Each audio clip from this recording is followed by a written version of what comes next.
지금부터 내가 해주는 얘기 들어주겠니? 할렐루야. 6월 10일 수요일 새벽입니다. 우리 하나님께 예배를 올려드리도록 하겠습니다. 먼저 찬양 하나님의 사랑을 사모하는 자 올려드리겠습니다.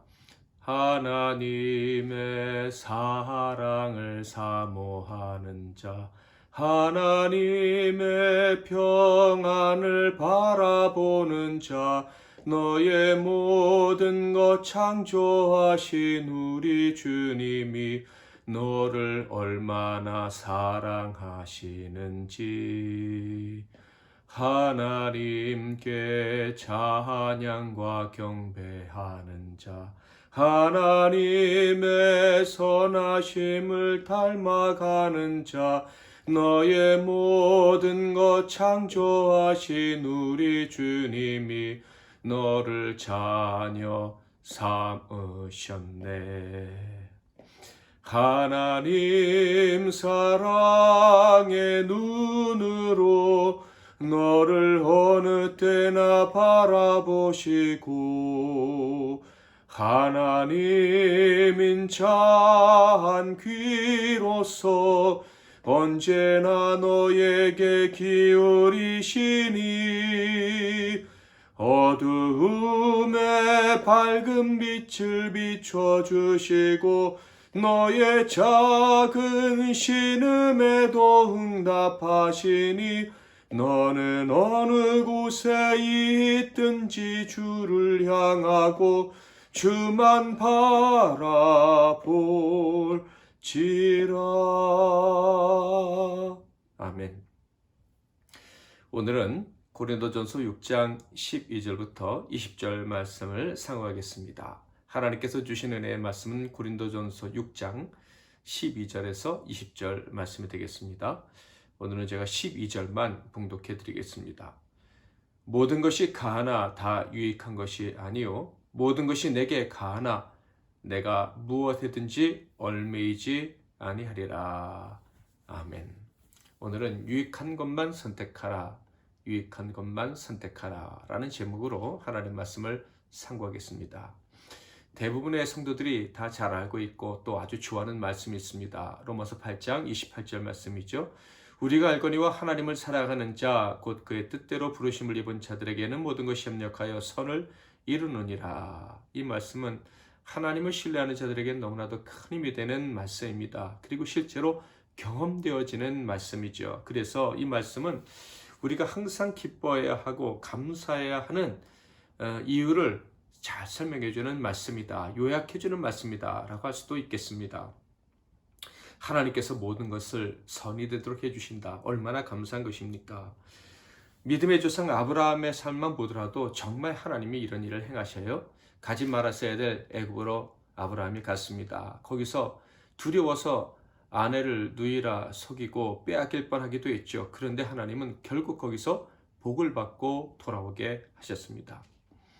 자, 그런데 오늘 우리는 모든 것이 합력해서 선을 이루게 하신다. 이 말씀에 대한 오해가 있어서 타락하고 무너지지 않았나 하는 사람들을 보게 됩니다. 바로 고린도 교회 성도들이에요.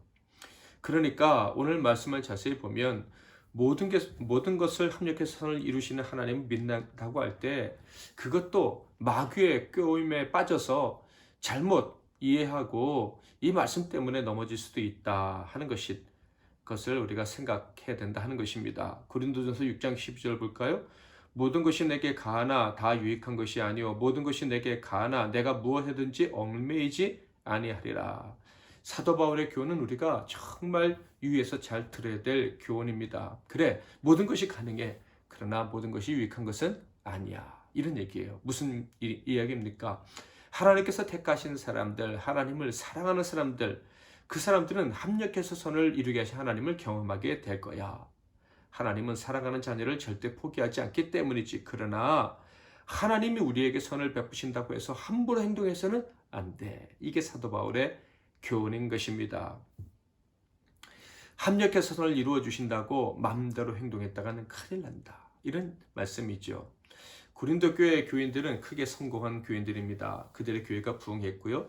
그리고 그들 자신과 그들의 교회가 부자였습니다. 돈도 많았고 지식도 많고 게다가 은사까지도 풍성한 교회였습니다.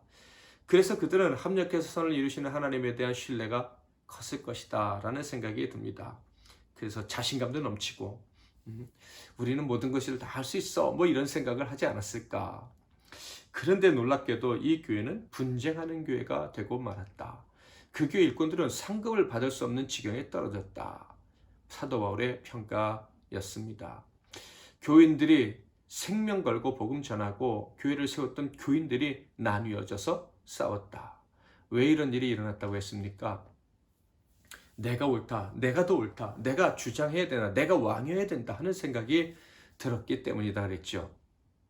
하나님께서 나에겐 좋은 것만 주신다. 그래서 나는 어떤 일을 해도 인정받을 수 있다, 인정받아야 된다 이렇게 생각한 것은 아닌가 하는 생각이 듭니다. 종종 마음을 아프게 하는 동역자들이나 성도들을 만나게 됩니다. 하나님께 복을 받은 분들이에요. 그것도 크게 복받은 분들이 그런 경우가 많아요. 그들의 이야기를 가만 들어보면 정말 하나님이 복을 주실 만한 사람이구나 하는 생각이 들기도 하고, 또 어떤 분은 이유를 알 수 없는데 하나님이 저분은 정말 사랑하셔서 복을 주셨구나 하는 생각이 들기도 합니다. 사람들이 그분들의 이야기를 들으려고 곁으로 가기도 하죠. 사람들이 인정해주고 주의 일을 같이 하자고 손을 그분들에게 내미는 경우도 참 많아요. 우리 교회뿐만 아니라 다른 교회에서도 말이죠. 그런데 문제는 어느 순간부터 이렇게 복받고 또 훌륭하게 신앙생활을 해오던 분들이 변질된다 하는 거예요. 자신도 모르게 변질이 되는데 그 특징 중에 하나가 그분들이 남을 판단하기 시작한다 하는 거예요. 다른 사람들, 자기처럼 복을 받지도 못하고 큰일을 하지도 못한 사람들, 하나님 보실 때 별로 바르지 않다고 생각되는 사람들을 아주 작게 여기고 판단하기 시작한다 하는 거예요. 심지어 교인이라면 목사님이 우습게 보이기도 하고, 또 목회자라면 다른 동역자들이 우습게 보이기도 하는 것을 옆에서 느끼게 됩니다. 자신이 가장 의롭고 하나님 뜻대로 살고 있다라는 생각을 하는 것 같아요. 이런 지경에 떨어지면 어떤 현상이 나타나는 줄 아십니까? 합리화가 쉬워집니다. 몇몇 원칙은요, 철저히 지켜서 그 부분에 있어서는 다른 사람보다 내가 더 보수적이고 내가 더 하나님 뜻대로 사는 사람이야 라고 주장을 합니다. 그걸 가지고 자기 신앙의 정당성을 부여하려고 애를 쓰죠. 놓치지 않습니다. 예를 들자면 새벽 기도를 절대 빠지지 않는다거나 남을 돕는 기쁨을 나쁜 일을 점점 더 많이 한다. 뭐 이런 걸 들 수 있겠죠. 그런데 보이지 않는 부분에서는 점점 무너져 가는 거예요. 하나님 나라를 위해 살라고 복을 받았습니다. 하나님 나라를 위해 살았기에 복을 받았어요. 그런데 어느 순간부터 자기 나라를 만들어 가는 거예요. 고린도 교인들이 그랬던 것처럼 왕이 되려 하는 거죠. 자기 멋대로 자기 뜻대로만 움직여줘야 되고 사람들이 내 맘대로 움직여줘야 된다라는 이상한 생각을 하는 거예요. 주도권을 행사해야지만 마음이 편한, 내 혼자 말해야 마음이 편한 이상한 상태에 떨어지게 된다. 주님은 종이 되어 섬기라고 하셨는데 그 말씀은 뇌리에 남아있지가 않아요. 그래서 결국은 많은 죄에 노출이 되게 됩니다. 사도 바울은 그래서 이야기하고 있는 거예요. 모든 것이 가다. 그러나 모든 것이 가다고 모든 일을 다 하려 하지 말고 모든 것을 다 가지려 하지 말고 오직 유익한 것만 선택하자. 하나님의 영광을 위해 유익한 일만 하자라고 제안을 하고 있는 거예요. 나는 그렇게 하고 있다고 같이 그렇게 하지 않겠냐고. 얼마나 멋진 이야기인지 모릅니다. 바울처럼 존경받는 지도자, 성공한 지도자, 많은 사람들이 인정해주는 사람이 이런 말을 할 수 있다는 게 가만 생각해보면 참 놀랍습니다. 그만큼 어려운 일이기 때문이죠. 성공하고 인정받으면 자기 뜻대로 하고 싶은 것이 인간의 본성인데 사도 바울은 그 본성에 넘어가지 않은 거예요. 마귀의 유혹에 넘어가지 않은 거예요. 그래서 감사한 것이죠. 그러나 고린도 교인들은 이런 바울의 마음이 어떤 것인지 전혀 눈치를 채지 못한 것 같습니다. 그들은 영적인 존재로 거듭났습니다. 그런데요, 어느 순간부터 다시 육으로 살고 있는 거예요. 처음에는 육신의 일에 집착하지 말고 영을 위해 살아야지 분명히 그렇게 생각하고 시작을 했을 거예요. 영적 전쟁만을 치르면서 거룩하게 살고 싶었다. 모든 일을 영적으로 해석하려고 애를 썼을 거예요. 그러나 교만이 들어오면서 자기도 모르는 사이에 육으로 사는 사람이 되고 만 것입니다. 육신에 집착하니 다툼이 있고 또 그 다툼에 옳고 그름을 판별하는 영적인 눈이 없으니 세상 법정에까지 나가서 우리가 옳은지 그른지를 판별해 달라고까지 하는 이런 기가 막힌 일까지 하게 된 것이죠. 그들의 주장과 바울의 반론을 들어볼까요? 음식은 배를 위하여 있고 배는 음식을 위하여 있으나 그 사람들의 주장이고요. 다음은 바울의 주장입니다. 하나님은 이것저것을 다 폐하시리라. 몸은 음란을 위하여 있지 않고 오직 주를 위하여 있으며 주는 몸을 위하여 계시느니라. 고린도 교인들의 주장은 이것입니다. 하나님이 배도 주셨고 음식도 주셨다. 서로 위하게 서로 필요하게 주셨으니 잘 먹고 마시면서 살자 이런 얘기예요. 그런데 이 말을 한 이유는 더 큰 합리화를 위한 것이었습니다. 몸에게 육신에 정욕이 있지 않느냐. 몸도 주셨고 정욕도 주셨으니 우리는 정욕을 위해서 살아야 되지 않겠느냐. 음란을 합리화하겠다는 말을 이렇게 돌려서 한 거예요. 그래서 과거의 부도덕한 생활 그것으로 돌아가겠고 돌아가도 괜찮다 이런 말을 하고 싶은 거예요. 이런 무시무시한 악한 생각을 하게 된 것이 분쟁하기 시작했던 고린도 교회 성도들의 모습이었다. 그래서 바울은 이야기하고 있는 거예요. 그래 다 가해. 다윗도 정욕 때문에 무너진 적이 있지만 하나님이 회복시켜 주셨지. 그러나 나는 내 몸을 위해 살지 않고 내 몸을 주를 위해 쓸 거야. 내 안에 계신 예수님이 그렇게 사셨으니 나도 그렇게 살 것이다. 그것이 유익한 삶이고 나는 그 유익한 것만을 선택할 것이다 라고 이야기를 하는 거예요. 고린도 교회 교인들은 왜 육체의 쾌락을 합리화했습니까? 죽으면 이 몸으로 육신의 쾌락을 누릴 수 없으니 하나님이 주신 몸, 이 몸이 느끼게 될 쾌락 죽기 전에 누려야 되지 않겠느냐, 이렇게 이야기를 한 것입니다. 그래서 바울이 말한 거예요. 14절 하나님이 주를 다시 살리셨고 또한 그의 권능으로 우리를 살리시리라. 우리 몸은 죽음으로 끝나지 않는다는 거예요. 부활이 있다는 거예요. 우리 몸도 다시 살아나서 더 멋진 즐거움을, 더 큰 거룩한 쾌락을 느끼게 될 것이다. 이런 얘기를 하는 거예요. 우리 주님은 우리를 위하시는데 살아있는 몸도 위하시지만 죽음 위에 부활한 몸도 위하신다. 그러므로 우리 몸은 여기서 끝나는 것이 아니다. 우리 몸은 주님의 영원한 돌봄을 받으니 당연히 우리 몸을 주님이 원하시는 삶, 거룩한 삶을 위해 드려야 되지 않겠느냐. 이런 얘기를 하는 거예요. 하나님께서 살리셨고 또 살리실 몸이 나의 몸, 성도의 몸이라면 결코 더러운 것과 합할 수 없다. 이런 얘기죠. 우리의 몸이 정욕을 위해 사용되도록 내어줄 수 없다라는 말입니다. 15절 16절 너희 몸이 그리스도의 지체인 줄을 알지 못하느냐. 내가 그리스도의 지체를 가지고 창녀의 지체를 만들겠느냐. 결코 그럴 수 없느니라. 창녀와 합하는 자는 그와 한 몸인 줄을 알지 못하느냐. 일러스되 둘이 한 육체가 된다 하셨나니. 우리의 몸은 더러운 것과 합해서는 안 되고 거룩한 주님과 합해야 합니다. 17절 주와 합하는 자는 한 영이니라.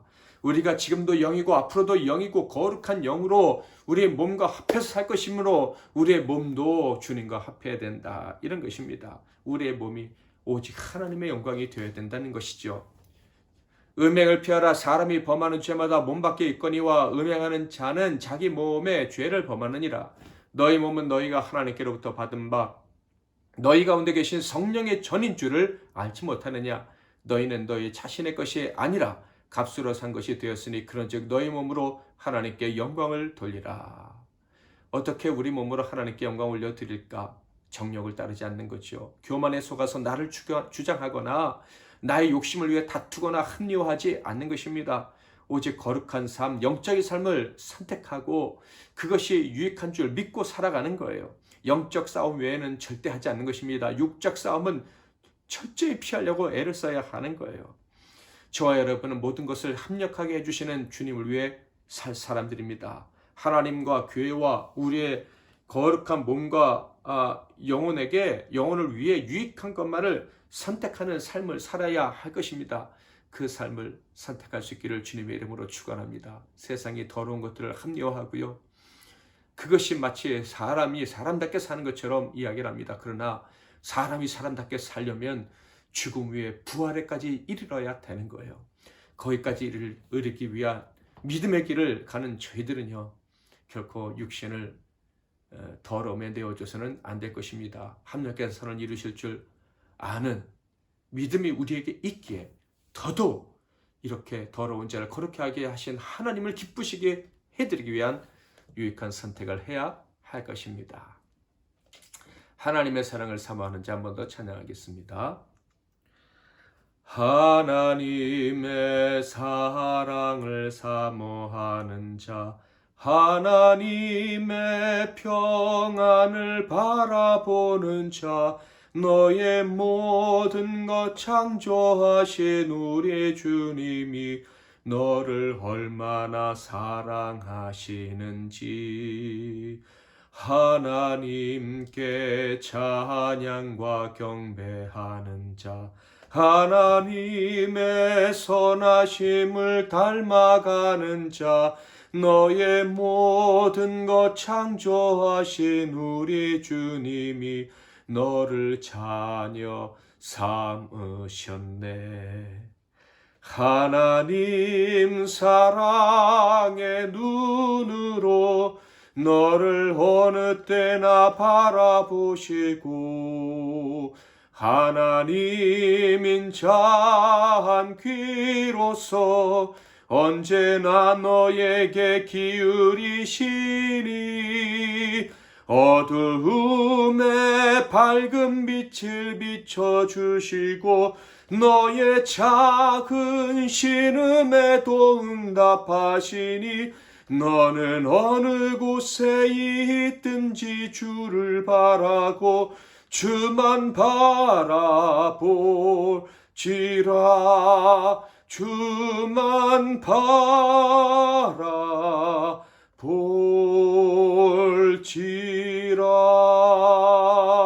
바라볼지라.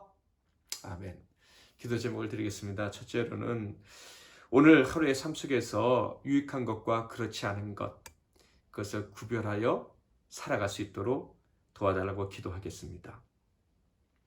우리의 영의 눈을 활짝 열어주셔서 하나님의 영광을 위해서 선택할 수 있게 달라고 기도하시고요. 두 번째로는 교만함에 속고 교만함에 눈이 멀어서 이기적인 선택을 하면서도 하나님을 위한 것처럼 생각했던 적이 있다면 하나님께 용서해 달라고 기도하시고요.